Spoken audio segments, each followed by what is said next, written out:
ஏன் கடன் அடைக்கணும்? நீங்க எதுக்கு இதெல்லாம் பண்ணணும்? எனக்கு அந்த உரிமை இல்லையா? நான் உங்களுக்கு அந்த உரிமையை கொடுக்கல. நீங்க கடன் அடைச்சாலும் அது நான் உங்களுக்கு பட்ட கடன் தான்.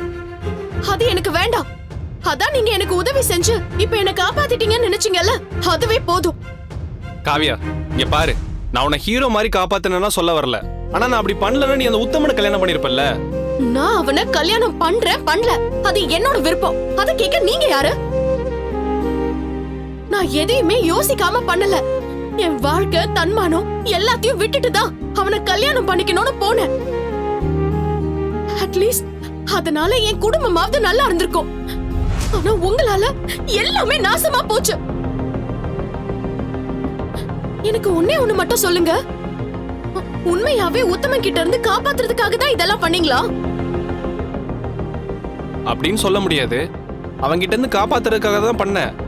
பட் எனக்கும் உன்னை ரொம்ப பிடிக்கும் காவியா. ஓ, அப்போ திட்டம் போட்டுதான் இதெல்லாம் பண்ணிருக்கீங்க. ஆமா, இந்த சிச்சுவேஷனை விட்டா உன்னை கல்யாணம் பண்றதுக்கு வேற சான்ஸ் கிடைக்குமான்னு தெரியல. அதான். இவ்ளோ செல்ஃபிஷா யோசிப்பீங்களா? அந்த உத்தமன் எனக்கு கொடுத்த கடனுக்காக என்ன கல்யாணம் பண்ணணும்னு யோசிச்சான். ஆனா நீங்க சந்தர்ப்பத்தை யூஸ் பண்ணி தாலி கட்டிருக்கீங்க. அப்படின்னா அந்த உத்தமனுக்கும் உங்களுக்கும் என்ன வித்தியாசம் இருக்கு? ஏய், என்ன சொன்ன? என்ன வித்தியாசம் இருக்கா? அவன் கெட்டவன், நான் நல்லவன்.